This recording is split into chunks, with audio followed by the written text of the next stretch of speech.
Ben Voth, Professor of Debate here at SMU. Thank you so much. Oh, I'm glad to be here. Thanks for interviewing, Jack. So, all debates, presidential debates, are historic, but this one is going to be very different in its own way. It's the earliest debate on June 27th.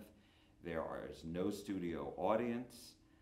They can't bring up notes or anything like that. So, what do you make of this? Yeah, this is a very different presidential debate, largely unprecedented. Having it so early has a lot of impact on the convention process that's still not happened yet for both of these candidates. And it engages the public at such an early date. It's a bit surprising.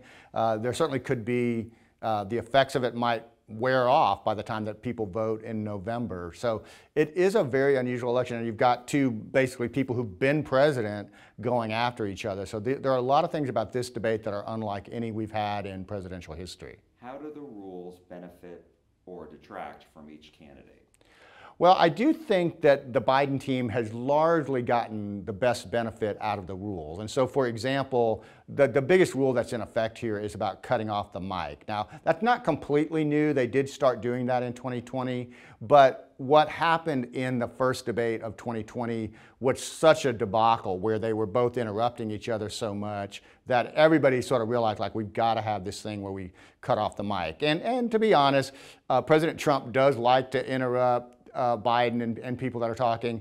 Historically, Biden has also done that. If you actually look at some of his vice presidential debates, like in 2012, he's done some similar things, but it's going to put a limit on Trump interrupting something that Biden says, and potentially Biden the same thing. Now, not having a studio audience, I also think that's a new rule. I think that's going to help the Biden team as well. There's going to be less distractions for the president, and so for President Biden, and so he'll be able to engage the questioner more directly without distractions. And there wouldn't be the kind of thing that President Trump gets at a lot of his rallies, where the public kind of roars and makes a noise or claps or approves, that kind of dynamic that he typically has thrived on in the past few weeks and months.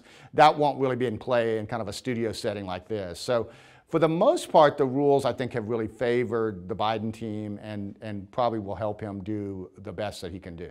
So how does that impact preparation for the debate, or does it? Well, I think for both candidates, it's always, just like I said with my debate team, like, you always want to practice, and you want to practice in a way that resembles the actual event. And so presumably, and we kind of know that the candidates generally withdraw into locations, and they have advisors who play the roles, and they're going to want to play the roles of Jake Tapper and Dana Bash and act out what are the likely questions. I think both campaigns have expressed roughly 3 issues that they think they want to discuss, but they want to have an idea, like, what are they going to say on those issues that they don't prefer to talk about? How would they enact that? And the campaigns will want to simulate these settings. So what is it like to not have a live audience and to just have a journalist kind of going, close eye to eye with you instead of a rally situation? So they need to have those simulations if they want to be at their, poised best for these debates.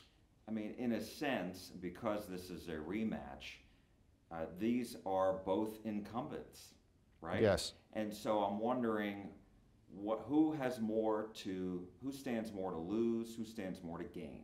Right, that's such a great question, because normally the incumbent has everything to lose by having a debate. But both of these candidates have said, hey, let's do it. And even Biden was kind of really tough about it, like, hey, I'll just meet you anytime, let's do this. And I think both of them do have negative numbers where people dislike them. And so the strange thing is that they are still challengers in the sense of trying to restore kind of the higher approval numbers that they both lack. And so there is a tricky thing here. I think for Biden, there's a desire to really secure his nomination before the convention and make the Democrats feel comfortable that he is their nominee. And for Trump, I think there's kind of an idea of precluding the problems that may arise out of these trials and these convictions that he's faced. And there's at least 4 trials that he's dealing with, and so trying to maybe get ahead of that. But also just to get into a direct dialogue as the challenger is still inherently valuable to him, even though he is a former president. He is the outsider trying to get back into the White House, and so a debate is going to benefit challengers in that generic way.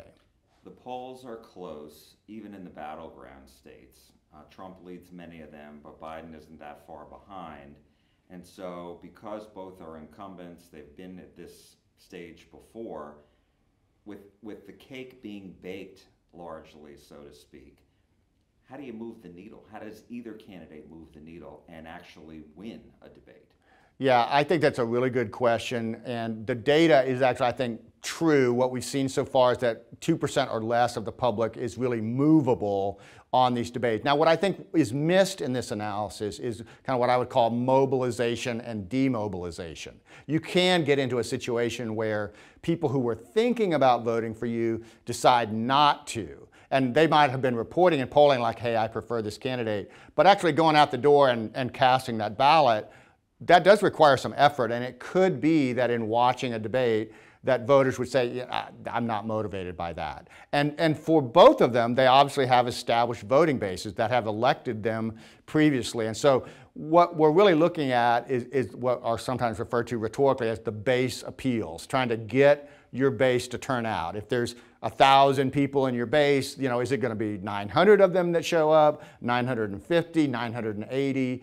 These debates have a great potential to affect that, like, hey, I'm energized, I'm excited about my candidate, or a soft performance or a weak performance, say, like, it's not that important, I'm not going to be as motivated to help the campaign, to donate, and then to do the ultimate act of voting. Those demobilization things can happen out of these debates. What are you expecting? Is this going to be nasty, drag out, punches thrown constantly?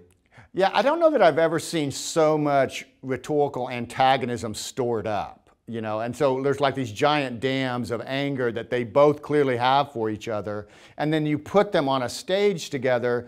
It's hard to imagine that it won't be raucous and difficult. I think everybody has in mind, including the CNN planners, that the 2020 first debate could happen again. And I think almost every expert agrees that's one of the worst presidential debates in history, where there was so much interruption that it was almost impossible to understand what was happening. Now, there's a lot of controls on that because of turning on and off the microphones, but I think there's going to be a lot of rhetorical energy in this debate. I think there's going to be surprises because of the two men actually being in each other's direct presence for probably the first time, and maybe since they've been on the debate stage.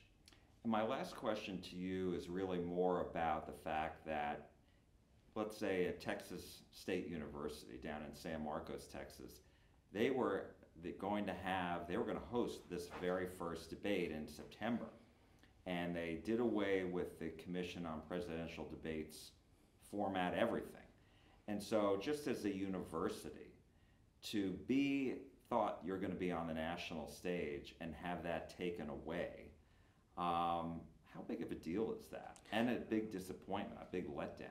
Yeah, that is a big letdown for Texas State and San Marcos. I mean, these debates at a televised level are going to have an audience of a minimum of 50 million people. They could go up to 100 million. They approach Super Bowl kind of status. And they're very pivotal in terms of the overall campaign, because these conventions, they're not watched nearly as much, and they really become a centerpiece for which candidate is going to win or lose. And so it is a big loss for these universities when they're not in the process, and it does seem like the CPD process has collapsed, and it's unlikely to kind of resurrect itself. So yeah, that is kind of a sad loss for San Marcos and for that university in the hosting of this debate that was supposed to happen in September. Because that is a coup, right? I mean, there's a lot that goes into that, right? I mean, as far as you got to raise a lot of money, and you really got to make your case. Yeah, the bidding process for the Commission on Presidential Debates, for over 10 years has been a very difficult one. I know even for trying to do one at SMU, I know the costs were like